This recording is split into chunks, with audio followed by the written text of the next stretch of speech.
From the blood, glucose moves into the extracellular fluid and then into the cells themselves through GLUT transporters via facilitated diffusion, so down the concentration gradient of glucose.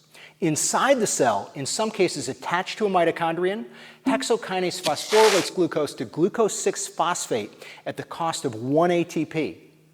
Though the transport of glucose is reversible, GLUT transporters don't recognize phosphorylated glucose, so phosphorylation traps the glucose inside the cell, and at the same time shifts the equilibrium to favor glucose transport into the cell.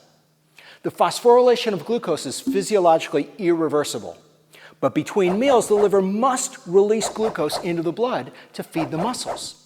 To dephosphorylate G6P, the liver uses glucose 6-phosphatase, an integral protein of the smooth ER.